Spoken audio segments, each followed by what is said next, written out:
Calmness and insight. There are two words that Luangpor always mentions, mindfulness and awareness. Both are like twins. They are interchangeable, help each other, and always come together. Mindfulness is that which recalls.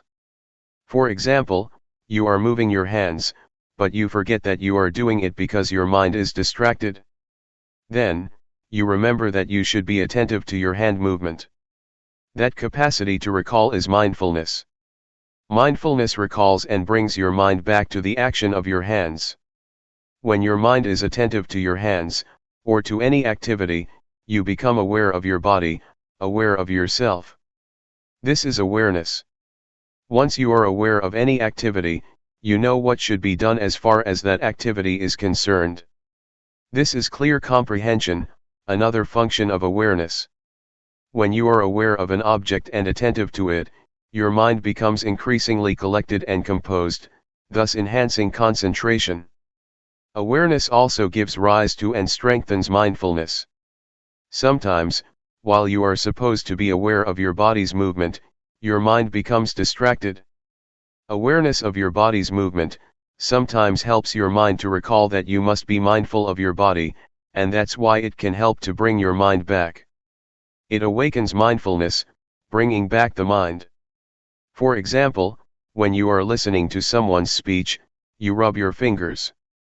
You may be distracted by the environment, by your worries or your concerns about something else. Suddenly, you feel the sensation of your fingers, and the sensation helps you to remember that you should be listening to the talk. So, mindfulness becomes function and brings your mind back to the talk, to be attentive to it. This is how awareness helps mindfulness to function, or take place. Mindfulness, awareness, and concentration are closely related. Mindfulness gives rise to awareness, awareness gives rise to concentration, and vice versa. They help each other, enhancing each other. Don't be confused when Luangpor sometimes mentions mindfulness, and a few moments later he mentions awareness or mindfulness and awareness. They are the same. Technically they are not the same, but in practice they work very closely together. Briefly speaking, mindfulness brings the mind back to the activity or meditation object. Once your mind is with the object, you have awareness, you know and you see clearly. With the functions of mindfulness and awareness as I mentioned, two things will occur. The first is calmness. It arises because you are not distracted by thoughts or by external stimulation. Your mind does not wander around because your mind is attentive to, or tied to, the meditation object. Thoughts may arise in your mind, but they are short and do not disturb you much.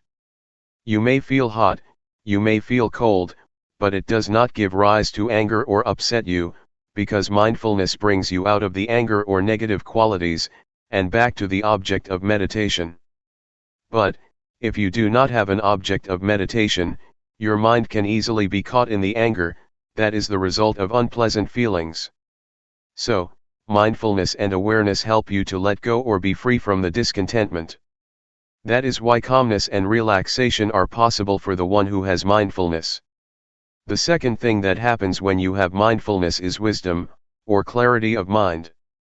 It happens because mindfulness and awareness keep your mind from liking or disliking, from being up or down, from being content or discontent. They keep your mind stable and without bias. If you have preferences, if you are discriminative and like or dislike, you have bias and you cannot see things clearly as they really are. This will not be the case if you have mindfulness. For example, when anger arises, you will not be caught up in it, you will distance yourself from it and see the anger. You do not reject anger, but just see it. You can see how it exists and how it passes away. But, if you get into the anger, you cannot see, and you cannot know the anger. Just as when you are in this hall, you cannot see what this hall looks like, unless you go outside, only then can you see what the Kuan Yin hall looks like. You have to be outside so that you can see clearly what or where it is. How can you be outside the anger if you do not have mindfulness? Mindfulness helps you to be outside the thought and see it as really is. That is why Luangpor always emphasizes that, you have to see. You should know. You should not be lost in any kind of thoughts, be they good or bad, of pleasure or pain, so that you can see and know. Truth will reveal itself. In short, as I mentioned, there are two kinds of results that will take place, calmness and insight, or wisdom. Yet, you should bear in mind that calmness is not the primary aim of this meditation. The primary aim is insight. If you take calmness as the primary objective, it is easy for you to become lost in calmness, and then you cannot even see what it is. Just recognize that calmness is like this, when it manifests itself, and do not be overjoyed with it. Just see that that's the way it is, and then try to maintain your mind to see, to be clear, keep knowing, keep observing. That's all. This is just to make a brief distinction between mindfulness and awareness, and to highlight their main functions as well as how they work together. Practically, they have more functions than what I have just mentioned. July 10, 1997. The point of balance. As you may be aware, Luangpor tries to suggest that you not watch your mind or watch your body closely. There are some justifications for that. In our daily life we tend to do a few things at the same time. You should allow your mind to be aware of your whole body rather than only a particular part of it. Otherwise, you may make mistakes in your activities. For example, when I began my practice, one day, I finished my lunch and had to throw the leftovers into the waste basket. Since I did not know how to practice properly, I forced my mind to concentrate only on my feet, while I was walking to the waste basket. When I arrived at the basket, I threw the leftovers into the basket, and forgot that not only the leftovers but the fork and spoon were also thrown away. Why? Because I concentrated too much on my feet. I did not allow my mind to be aware of my whole body, to be aware of the act of holding the plate with the leftovers and the fork and spoon. If you force your mind to concentrate only on one part of your body, you limit your awareness to that part and forget the rest. There is another story of a practitioner, who wanted to concentrate on every act of her movement in detail. Before she went to the office she had to get dressed. She concentrated on her act of dressing very consciously and very intensely. When she took the shirt, she concentrated on it. While wearing the shirt, she also concentrated on every movement of the wearing. The same applied to putting on her trousers, her socks, and her shoes. When she went to work, it took more than an hour for her to realize that she forgot to zip her trousers.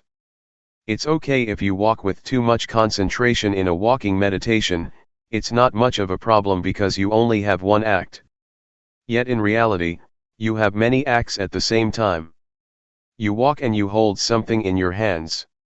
When you drive a car, you have to look at the road, and control the steering and the speed with your hands and legs. These require your total awareness. Focusing your mind on only one particular part of your body will cause problems.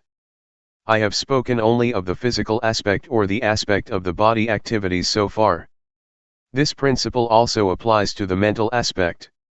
If you force your mind to watch your mind closely, you tend to block your thoughts.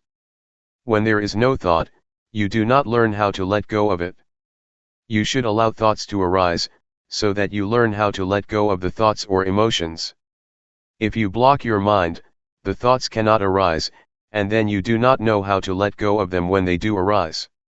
It is important for you to keep your mind in balance, to not watch or concentrate too closely, nor to let it loose to all distractions.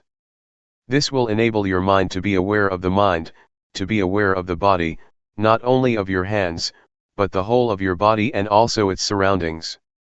This is what we should do when we cross the road, especially the road in this country.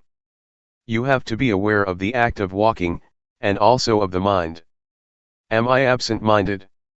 If you are absent-minded while crossing the road, it is very dangerous. You also need to be aware of your surrounding of the car that is coming. So, you have to be aware of three aspects: body, mind, and your surroundings. One can achieve this only if he keeps his mind in the point of balance, neither watching too closely the mind, nor concentrating merely on the body. For the beginners, do not be confused with what I said. Be aware of your body first. Do not pay much attention to the mind or to the thoughts because you have to go step by step. You may be aware of your surrounding at the same time, of the noise or whatever, just be aware with mindfulness. Do not be disturbed by the noise or by visitors that come to talk to you. Just see them as they really are, accept them as that's the way it is. That's all. This is what Luangpor Teean instructed Luangpor Teean 30 years ago. Because Luangpor Teean, at that time, was very good at concentrating his mind on the breath only, and would cut himself off from his surroundings or any kind of thoughts, because he watched closely only the mind. Once, when he was practicing in a closed room with closed windows and a closed door, Luangpor Teean came to interview him. Luangpor Teean did not go into the room but, standing outside the hut, asked, "What are you doing?" Luangpor Teean said, "I am practicing meditation." So Luangpor Teean asked, "Can you see me?" Luangpor Teean replied, "No, I cannot see you." Luangpor Teean then asked, "What does it take for you to see me?" Luangpor Teean replied, "I have to open the door first." So Luangpor Teean asked him to open the door. At once, he opened the door. Standing at the threshold, Luangpor Teean asked, "Now, do you see me?" Luangpor Teean replied, "Yes, now I see you." "Can you see inside the room?" Luangpor Teean replied, "Yes, I can see inside." "So, now you see both outside and inside, do you not?" Luangpor Teean said, "Yes, I can see both." Luangpor Teean said, "You should practice like this, do not focus your mind only on the inside. In other words, do not turn inward, but be aware of both the outward and the inward, that is the point of balance." So, Luangpor Teean suggested Luangpor Teean not block his mind or turn his mind inwardly, but allow his mind to be aware of the outside and of the whole of himself. This is how this practice is different from many other methods. Many methods try to block your mind. You can achieve concentration very easily with those methods. Yet, once you get out of the practice, your mind can easily be disturbed by thoughts, because you have not trained yourself in how to deal with them. Since the thoughts have been blocked, you have had no chance to be aware of them and thus learn to let go of them. This is how it is different. I just explained the reason behind Luangpor's suggestions. Why not watch closely so that you can develop total awareness during your practice, and apply total awareness during your daily life. July 10, 1997. Reconciliation. There are two fundamentals of practice. The first is to practice with relaxation. The second is to take it seriously. These two fundamentals are very important for the practice. The point is how you can reconcile them. When I first practiced, I felt it very difficult. I felt confused when Luangpor Teean said, "Be at ease, but take it seriously." He always stressed these words. Literally, he said, in Thai, "Do it playfully, but seriously." To do it playfully means that you have to be at ease when you practice, and to be at ease at the present moment. To take it seriously means you have to continue your practice all day, all week, all month, and all year. This is what he meant. To take it seriously means you have to continue it, neither giving it up nor stopping it. I think this is the art of the practice, how to reconcile the two opposing values, the two opposing principles. Both principles are good, but on some level they are contradictory. As you may remember, in the first few days, I talked about the middle way. The middle way is the practice that avoids the two extremes. The two extremes are bad, so we have to avoid them. That is the middle way. Yet, at the same time, there are two principles, two values, that are both good, but in opposition to each other. We have to reconcile them to make them in harmony. These are the arts of the practitioner. 1. You have to avoid the two extremes because both are bad, and 2. You have to harmonize the two values. These two arts are different. Sometimes people are confused. They think the middle way is to mix good and bad, and then divide it in two. That is not the middle way. The middle way is to avoid the two extremes and, at the same time, reconcile the two values, the two principles. In Buddhism, you will find that this art is very necessary. You have to reconcile faith and wisdom. Those who have too much faith always lack wisdom, those who have wisdom always lack faith, because they always criticize, always doubt, always feel uncertain. So the Buddha taught us to reconcile these two principles, do not miss any of them, but combine them in harmony. The same applies to diligence or earnestness and calmness. If you are too diligent, you tend to lack calmness or concentration, but if you develop too much concentration, you tend to be indolent. Again, you have to combine, or reconcile, concentration and diligence. Now, let us go back to what Luangpor Teean always mentioned, to practice relaxed, but seriously. It means that when you practice you should feel that you are taking a rest. When you walk, it is not much different from a morning walk or evening walk, in the sense that you do not expect much from such a walk. When you have a morning walk you do not expect much from the walk, do you? That is the attitude that we should apply to the practice. When you take something lightly, you do not worry about it, which enables you to feel joy and be relaxed in doing that work. Since you are not worried with the outcome, your mind can easily get into the balance. Since you are not worried about the outcome, and also have joy in doing the work, you can do it continually. You are not frightened with the work or become turned off by it. When children play, they can play all day and all night without being tired, because they feel joy and do not expect much from their play. Yet, if you ask them to do their homework, you turn them off because there are a lot of expectations from the teachers, from themselves and from their parents. There are standards against which the outcome has to be compared, and this always frightens, or turns off, people. That's why I asked you not to set any standards, any goals, or have any expectations. Do not set the goal that you will not be distracted in the next 10 minutes. You cannot do that, just be concerned with the present moment. If you are worried about the outcome, your mind is already in the future, the outcome is in the realm of the future. If you are concerned only with the cause, the practice, you are already in the present, the cause is what you have to make, and you can only make it in the present moment. If you can have this approach to the walking meditation, or to any kind of meditation, you will find that this approach or attitude is very helpful to your daily life. In daily life, we always have problems with our work. We are very tense and frustrated because we worry so much about the future, the outcome, or the reaction or response of people. Sometimes we are worried because we want ourselves to reach a goal as soon as possible. When we drive a car, we may feel unhappy because we want our car to reach the destination as early as possible. If you have such thoughts, you cannot drive the car relaxed or with happiness, especially when you are late. You feel upset and frustrated. The desire to reach the destination as soon as possible becomes like a fire that burns your mind. Remind yourself to pay attention to the present moment. It does not help at all if I am worried about being late, because it does not make me reach the destination faster or sooner than if I am not worried.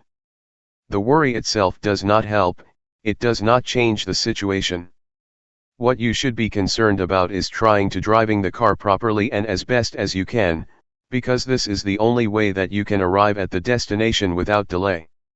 So in real life you have to be at the present moment, and not allow the mind to be occupied by expectations or by the future. The attitude that causes suffering to a lot of people, especially people of today, is the expectation of getting the result or reaching the destination as soon as possible. When I write a book, if I think that it will take 1 more year or 1 more month to finish the job, I feel worried, because it's still a long time and I am tired already. Yet, if I bring my mind back to the work that I am doing at the moment, I feel less worried, and concentration takes place easily, because being at the present moment brings you calmness and concentration, and can enable you to continue your work without much problem. I think we have to learn how to do work without pushing or driving us at the same time. Just do whatever has to be done. If you do it continually, it is certain that work will produce results. My friend, a Zen monk, spoke about his master. Some of you may have heard of him, Shunryu Suzuki. Shunryu Suzuki is the author of Zen Mind, Beginner's Mind. He has a center in San Francisco. When he started the temple in San Francisco 30 years ago, he had to do everything with his own hands. One of his big jobs was to prepare the garden. A Zen garden is composed of rocks, a lot of big rocks. Shunryu Suzuki is not a big person. He is just like Luangpor, but thinner. All day, he had to carry the heavy rocks to his garden and arrange them. His young Western disciple wanted to help, but after a few hours, he was tired. "Oh, I can no longer do this." He asked Suzuki, his master, "How could you do this all day?" Suzuki said, "I take a rest all day." When he lifted the rock, he just lifted it without much expectation that he had to carry 20 or 30 rocks a day. He did not set a goal, but just lifted the rock without judgment or expectation. His mind was with the rock and with himself, not anywhere else. He felt relaxed, which is why he said that he rested all day and could continue. He was serious about his rock garden, but he did it relaxed. It's as Luangpor Teean said, practice playfully, but take it seriously. To be at ease enables you to work longer than when you take it seriously. Sometimes you drive a slow car, and you can arrive the destination sooner than those who drive at a fast speed. The same is true when you walk up a mountain. Those who do not know how to climb a mountain start climbing fast, and end up reaching the top later than those who walk slower. The meditation master or the hill tribe people just walk slowly, relaxed all the time, relaxed every step, and they reach the top before those who are serious or walk hastily. The practice is the same. Just walk, as you walk, simply walk, and take a rest every step. You will find that you are not tired after you walk the whole day or the whole week, because you take a rest with every step. Please apply this to your daily life. Not only in the spiritual aspect. Take Suzuki as an example. Even in the material or physical world, you need to apply this art, the art of reconciling the two principles, relaxed but seriously. You will find that in the real world this is really important. Individualism and responsibility to the community are the two principles you have to reconcile. In this country, they stress only individualism, and you have a lot of crime, a lot of drug addiction, etc., because people have lost the sense of communal responsibility. Individualism and responsibility to the community are both important. Right and duty are two opposite values that you should reconcile. The pursuit of happiness and virtues are both values. You cannot discard either of them. If you pursue happiness while ignoring virtues, you create problems for other people. If you are attached too much to virtues, you have no happiness because you are always afraid that you will offend other people, and you make yourself tense. Freedom and order are another example. Freedom is good, but order is good too. Yet, if you stress freedom, no order can take place. If you are too much concerned with order or discipline, freedom might be affected. So you have to reconcile these opposing values. This can be done if you learn this art from the practice. I myself have learned a lot from the practice. Because this art is very crucial for the practice, if you cannot learn it, it will be very difficult to achieve the practice. Please take this practice as a way to train your mind to have a skillful approach to your life, not only to meditation but to your whole life, to your family, to your work, and also to society as a whole. This is what I would like to offer this morning. July 11, 1997. Dealing with expectations. Let me elaborate on expectations' relationship to the practice, just to clarify this morning's talk. When I said that we should not have expectations during the practice, I did not mean that we should suppress or try to stop our expectation. This cannot be done because we come here with expectation, and expectation is inherent in our practice. I just want to say that despite our expectations, we should not allow them to bother us during our practice, let ourselves be preoccupied with them, or let them drive our practice. Just realize that, okay, the expectations are there, but there is no more than that. It should be noted that the progress of spiritual practice is most developed when expectations are at their lowest, or we have none at all. For example, after Buddha's death, Ananda tried hard to develop his practice to the level of Arahant, the last level of enlightenment. He had only one day left to finish his practice, before the first council was going to start. This was crucial because he was supposed to attend the council, but only the Arahant could attend. There were already 499 Arahants. The council was waiting for him, but he had to meet the requirement of being an Arahant. He had not yet achieved it, and there were only about 20 hours left. So he tried a lot that whole day, but he still could not achieve the final stage of enlightenment. Finally, at night, he was tired and decided to take a rest by a tree. The moment he leaned against tree trunk, at the moment when he felt that he wanted to relax, enlightenment took place. At that moment, his expectation was very low, either because he felt hopeless or because he just wanted to relax. I think the experiences of other enlightened beings are just the same. They get enlightenment or receive intuitive insight, when their minds are relaxed and in harmony with the present moment. Some of Luangpor Teean's disciples got insight while they were harvesting the crops, obviously with mindfulness. This law of enlightenment, or law of intuitive insight, also applies to the world of scientists and the world of daily life. You may have heard of the story about Eureka and Archimedes. He tried to find the law of density and he could not find it, until the moment he got himself into the bathtub. At that moment, he felt relaxed. After working all day, he just wanted to take a good bath. The moment he submerged himself in the bathtub, he realized the law of displacement, which is crucial for the calculation of the density of objects. If you want to know the density of this chair, you put it into water, calculate the volume of the water that overflows, or is displaced, the weight of the water and the weight of this chair, and then you know the density of the chair. So, the word Eureka, or the intuitive knowledge of Archimedes, arose when he had no expectation. The same applies to Newton. He found the law of gravity when he was going to relax under the apple tree. An apple fell. He realized the law of gravity. At that time, he had just put aside his research, so his expectations were very low at that moment. You see how intuitive knowledge works. It works when expectations are very low, and especially when you are very mindful in that present moment. So, the point is how you can practice without the drive of expectation, the drive of desire.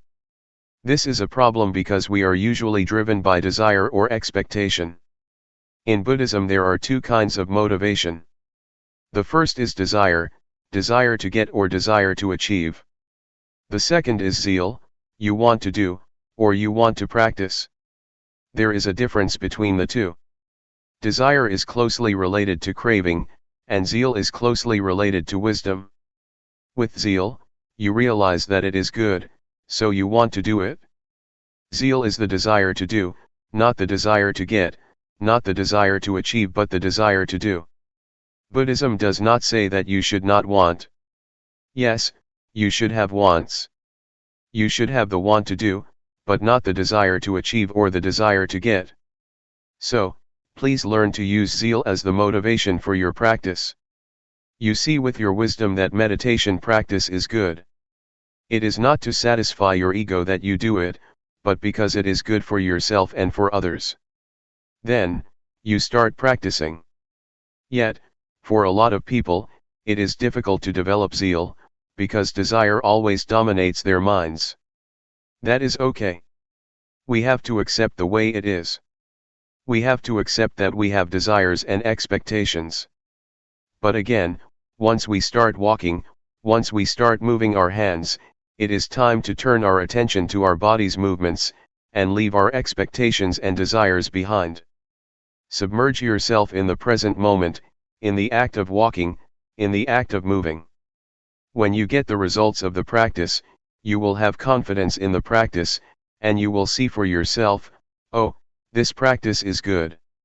You develop zeal because you have seen for yourself the results of the practice. This is how zeal is developed.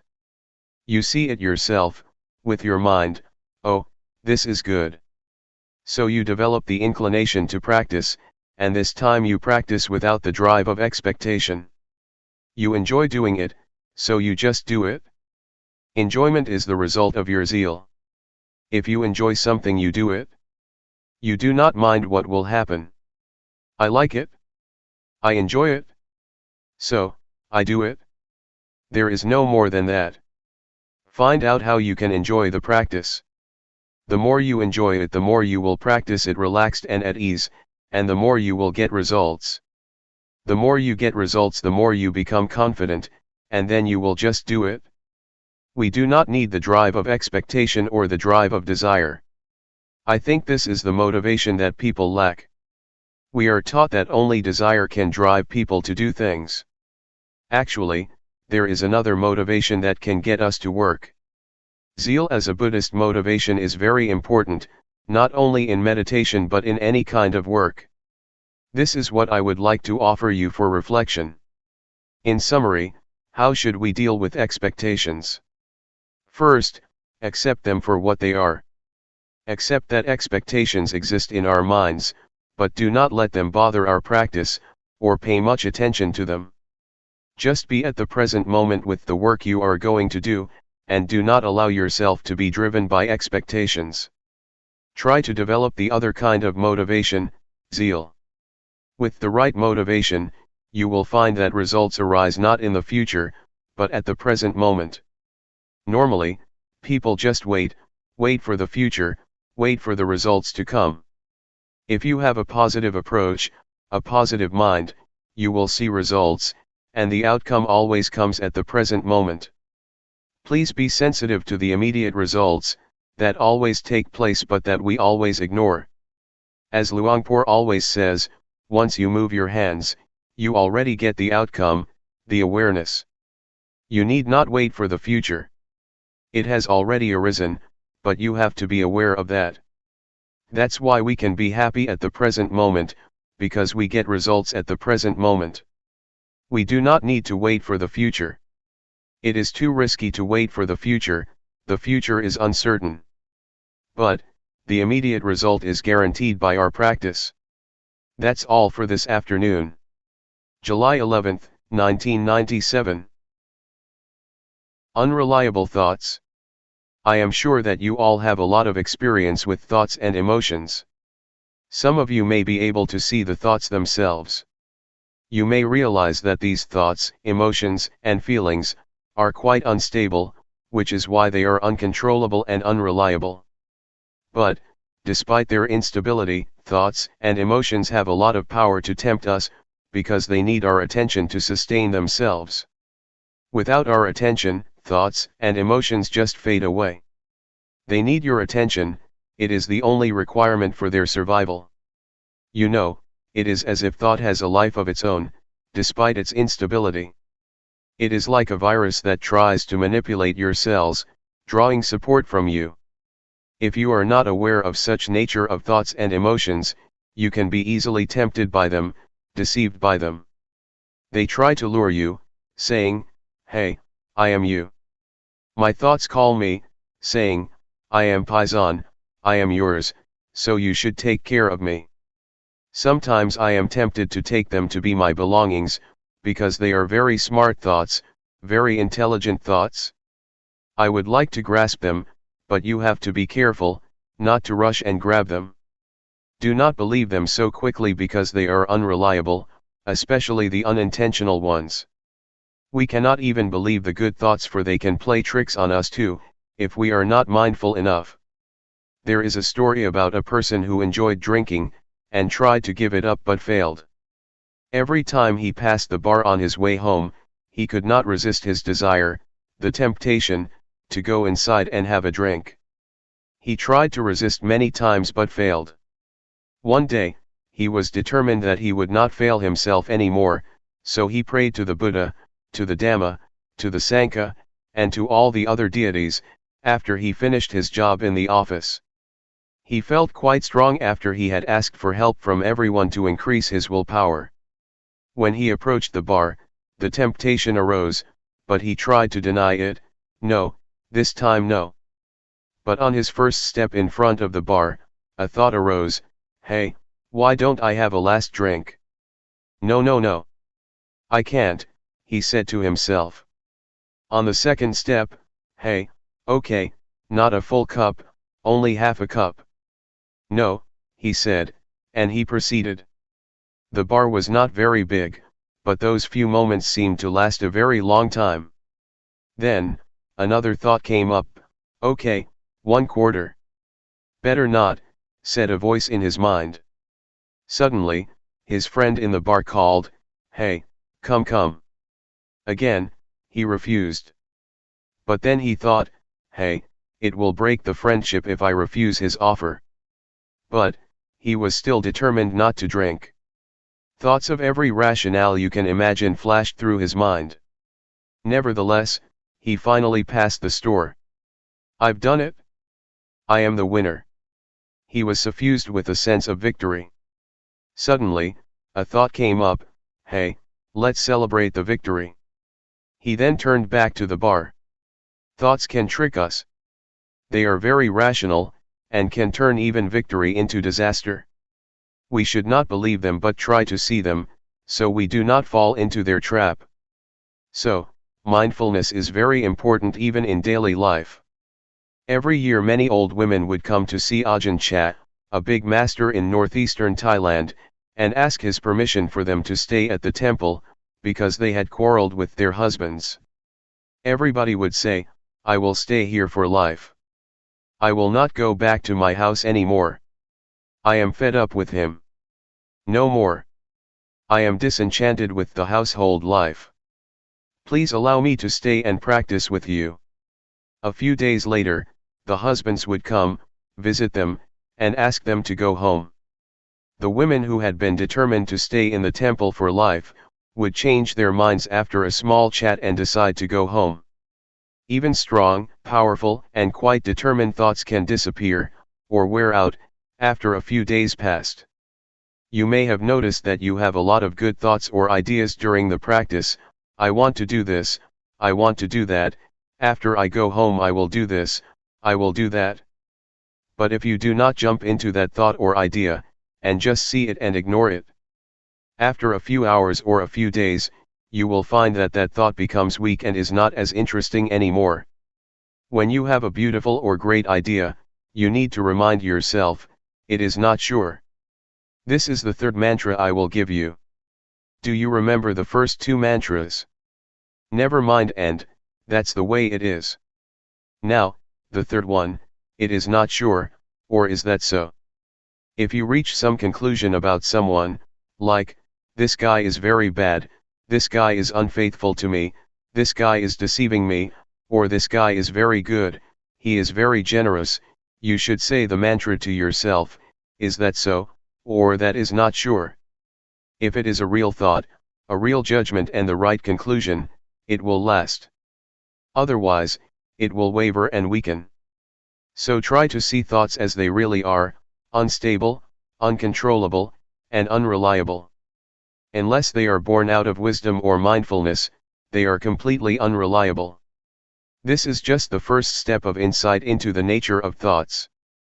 During the practice, you may reach this understanding, and later you will see the deeper characteristics of thoughts and emotions. Luangpor repeats many times, they are impermanent. They are unsatisfactory. They are not self. Even happiness, pleasant feelings, or the bliss from meditation, are ultimately unsatisfactory. After you have been absorbed by joy for a while, you will feel that it is not enough. You want more. If you attain the first absorption, in the first few days, you feel very happy. Later, you find that you want more. You want the second absorption. You want more and more, because your level of happiness has increased. You need more happiness to satisfy your new higher standards and expectations. It will never end.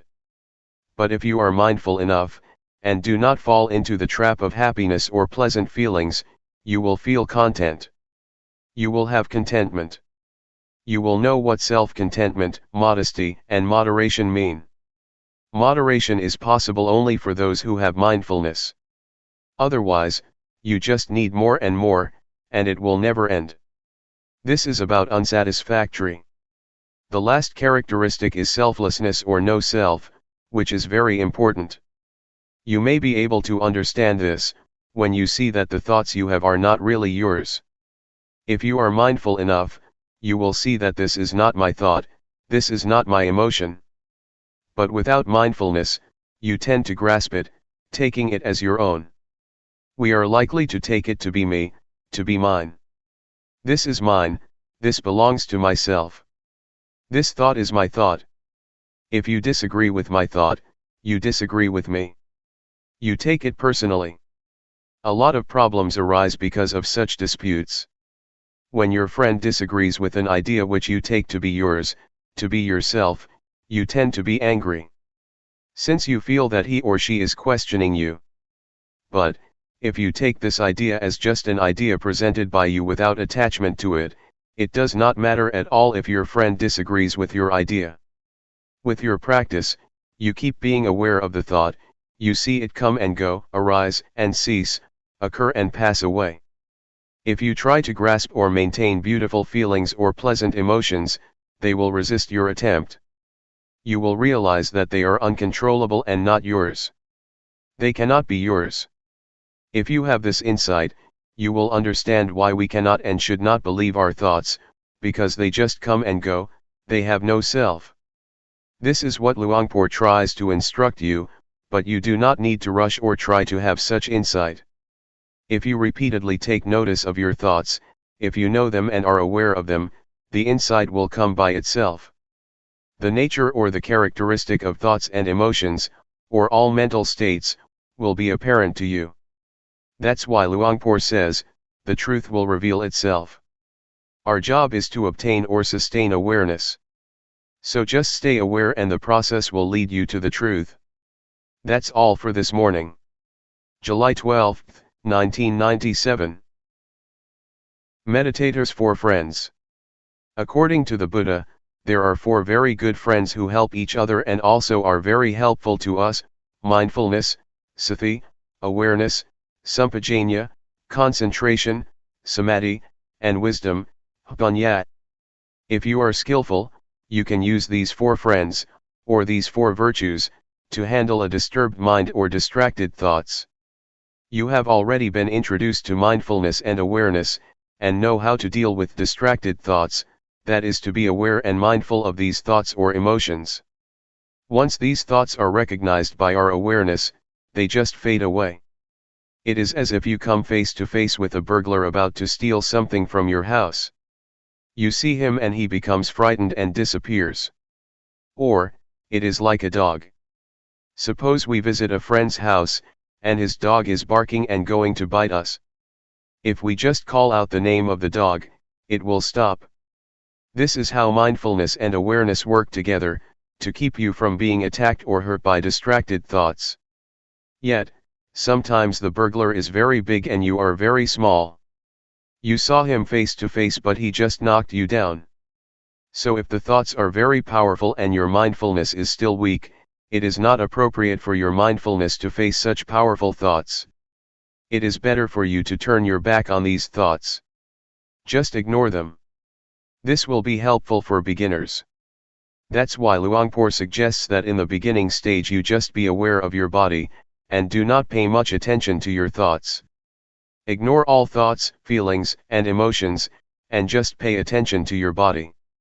In some situations, concentration may be necessary for us to handle powerful thoughts or emotions. Concentration, in this case, means fixing our mind on something that can turn our attention from distracted thoughts. Normally, object of concentration we prefer is that which is attractive to our mind. For example, if you get angry and want to get rid of the anger, you may find it easy to turn your mind or your attention from anger to music, toys, or whatever gives you pleasure. If you are attentive enough to the object that you have chosen to be attentive to, a few minutes or a few hours later, you will find that the anger has disappeared. Anger, like any emotion or thought, is like fire, it needs fuel. Normally, it is sustained because we ourselves keep adding fuel to the fire, so it keeps burning. If we turn our attention to something else, or do not put firewood into the fire will be extinguished because there is no wood to consume. Yet, in reality, we cannot depend on music or something external to us all the time, because anger can take place anytime, in the subway, or during a conversation. So we need to depend on ourselves, by choosing those we already have as objects for concentration. That is why the Master suggests you use the breath or your body's movement as the object of meditation. When you feel disturbed by thoughts or emotions, you should just turn your mind back to the breath or your body's movement. Gradually, the thoughts or disturbing emotions just disappear. In the beginning, the breath or your body's movement is not powerful enough to attract your mind. It is less attractive than music, sports, etc. Yet, if you practice enough, your mind will become familiar with the breath or your body's movement, and it can be in harmony or as one with them easily. The fourth friend is wisdom. This has a lot of meaning. When you become distracted by your thoughts and do not know how to deal with them, you may try to bargain with them. You may say to yourself, "Okay, I will talk with you later," or "I will think this thought later, but not now." You negotiate with them. To bargain with the thoughts, saying, "After this retreat I will recall you again, but not now," is a technique you can use to reduce the thoughts. Normally, only the advanced practitioner can use wisdom to handle the thoughts, because it is a method that requires one to come face to face with one's thoughts and emotions. If your mindfulness is not powerful enough, your thoughts or emotions will just trap you, or trick you, persuading you to fall into them. In Thailand, masters have a practice of going into the forest alone. We call it tudong. It means to live as an ascetic in the forest or in the cemetery. A lot of things may happen: fear, the beast, tigers, or elephants can attack the practitioner. Many masters find that the fear or threat from the wild animals is good instrument, good condition, or great situation, to pressure them to develop concentration, because if they turn their attention from the breath to the beast, they will be overwhelmed by fear. Because they are really afraid of the beast, their minds turn inward, developing concentration a lot. So masters use the threatening situation to force their minds to look inwards. This is a skillful and unusual way of developing concentration and mindfulness. One master, Ajahn Chah, tried to look into the fear to investigate it. When the powerful fear arose, he investigated the fear and asked himself, "What are you afraid of?" A voice replied, "I am afraid of death." Then he asked himself, "If you don't die today, won't you still die tomorrow?" "Everybody has to die, today or tomorrow," he replied. So, he asked again, "Why should I be afraid? Everybody has to die." This enabled him to face death at that moment with peacefulness. Some masters in that situation just keep asking, "What am I afraid of?" "I am afraid of the tiger." "Which part of the tiger are you afraid of, the tail, the ears, the eyes, the legs, or the claws?" "No, I am not afraid of the tail, nor the ears, nor the eyes, nor the legs, nor the claws." "So, what are you afraid of?" "I don't know." With such penetration by wisdom, fearful emotions just pass away.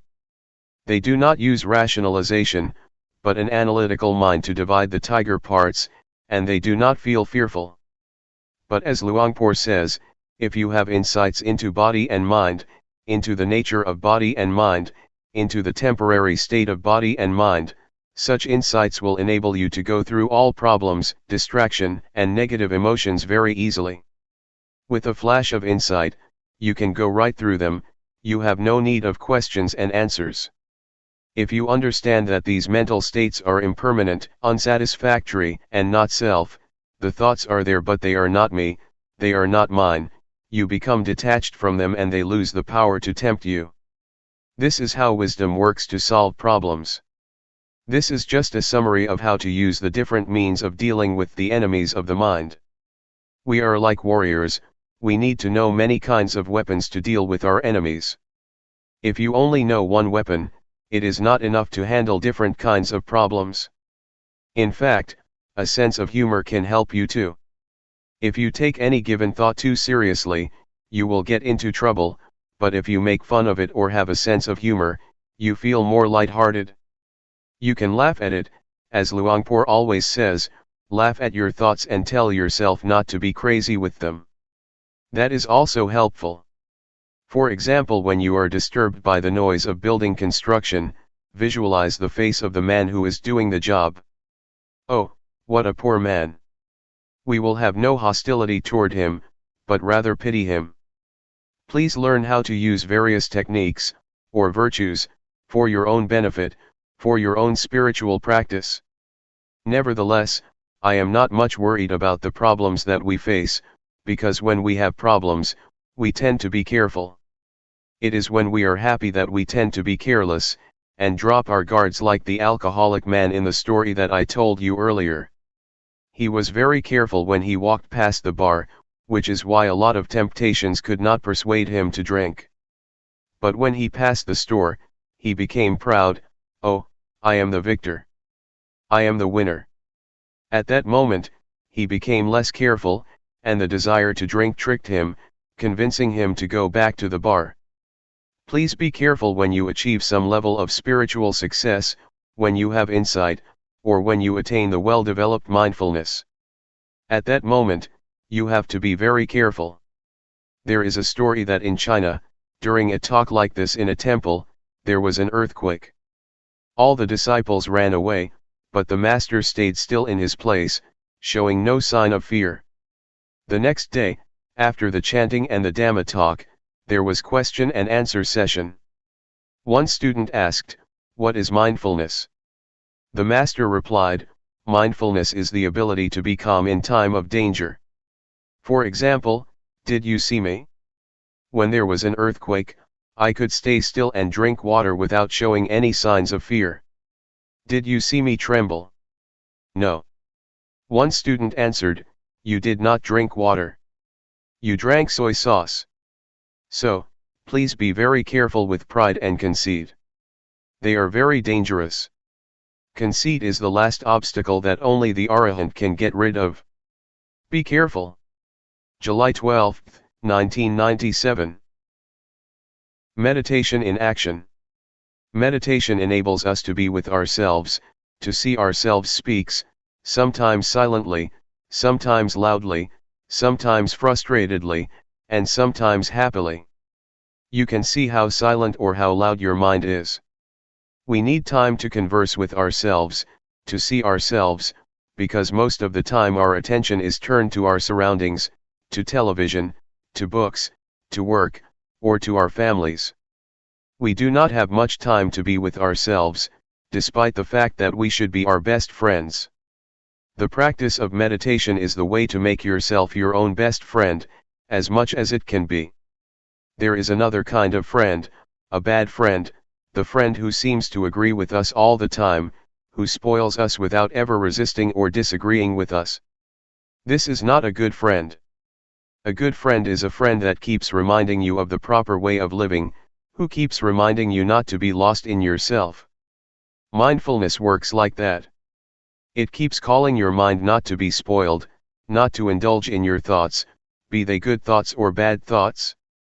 Those who have mindfulness will be aware of this.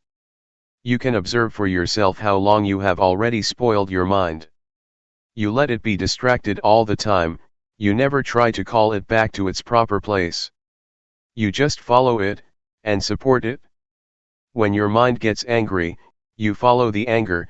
When your mind is frustrated, you let it dwell on its frustration. You never recall your mind. Sometimes you may try, but you never have enough strength to call it back. Hey, come back. You are indulging in anger. You are lost in anxiety or suffering. Come back. Now, with mindfulness, you will be able to be a good friend to yourself. You will be able to call your mind back to its proper place, to the present moment, to the present activity. We are not going to spoil our minds anymore. We will be able to turn our attention to the place where it can experience non-suffering, be beyond suffering. You may call it happiness, if you like. But if you have insight, you will know that happiness is also a kind of suffering. Suffering is like the head of the snake, happiness is like the tail of the snake. When you touch the tail of the snake, it does not bite you instantly, but later, the snake will turn around and bite you. That is why we should go beyond happiness and suffering, a state that can be achieved with mindfulness. Now, we are able to be our best friend, a noble friend, Galyanamitta. Galyanamitta means noble friend. It is like this with weeds too. Weeds are undesirable in some respects, but if you arrange them properly and skillfully, they can live peacefully with the flowers, and become part of a beautiful garden. Weeds are not useless all the time, in some situations they are very beneficial. They become herbs or decorative plants in the garden. Learn how to arrange the ugliness or the undesirable qualities in your life properly and skillfully, so they can be transformed from harmful to beneficial properties. Anger can be transformed, anxiety can be transformed, jealousy can be transformed, hatred can be transformed, but these transformations are not possible, if you do not know how to come to terms with them. So this is how we can be our best friend, to not regard ourselves as the enemy. A lot of people hate themselves. They cannot bear themselves because they find a lot of bad things in themselves. That is the kind of relationship that we should avoid, the kind of experience that we should avoid. Use mindfulness or awareness to accept, and use these bad things for both the benefit of your spiritual well-being and your daily life. I would like to encourage you to continue the practice after the retreat, in whatever way you prefer or is suitable to you. As you know, there are two ways of practice, formal and informal. You should combine these two ways of practice. In fact, informal practice is very useful. It is very powerful for us, especially for lay people, but even for monks, because we spend so much time in our lives informally. Just think, in our lifetimes, we spend about 7 years altogether in the bathroom. Incredible, but it is true, 7 years in our bathroom. If you use 7 years for the whole practice, that is wonderful. A retreat of 7 days is small compared to the 7 years in the bathroom. You meditate in the bathroom, whatever you do, whether it be brushing your teeth, taking a bath, urinating, or excreting, can be the act or form for mindfulness. You can breathe with mindfulness when you are on the toilet, or just rub your fingers. You can improve greatly if you are mindful in the bathroom. Do not belittle it. In fact, the time spent in the bathroom is only a small portion of our lives. We spend much more time on the street or in the office. Please integrate mindfulness into your daily life. Take every opportunity for mindfulness, even try to choose something as a sign to recall your mind back, for example, the traffic light when you cross the road. Most people prefer the green light and do not like the red one, right? When we face a red light, we are disturbed. We want to go through, we do not want to stop at the crossing. Please regard the red light as the sign to stop your distracted thoughts, or to call your mind back to the breath, or to your hands that are holding the steering wheel. Just rub your fingers or follow your breath mindfully with awareness during the red light. When you hear the telephone ring, do not rush to it suddenly. Wait for a while. For people in primitive countries, for people in villages, it is quite strange that we are so stimulated or sensitive to telephone rings, we just go instinctively. Why are you so reactive to that? You should be mindful of yourself. You should know when to walk to the telephone gracefully. So, let it ring for a few times, then just walk calmly to it, or use it as a sign to call your mind back first. Do not react to it suddenly or hastily. So you can choose many events in the chaos of your daily life as instruments for your mindfulness, be they noises, sights, odors, or sounds. This is how we apply informal practice to our daily life.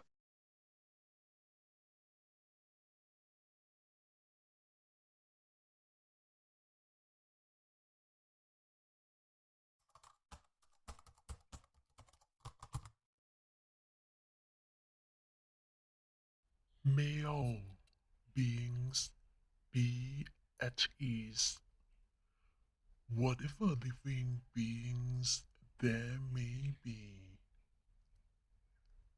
whether they are weak or strong, omitting none, the great or the mighty, medium, short or small, the seen and the unseen, those living near and far away, those born and to be born. May all beings be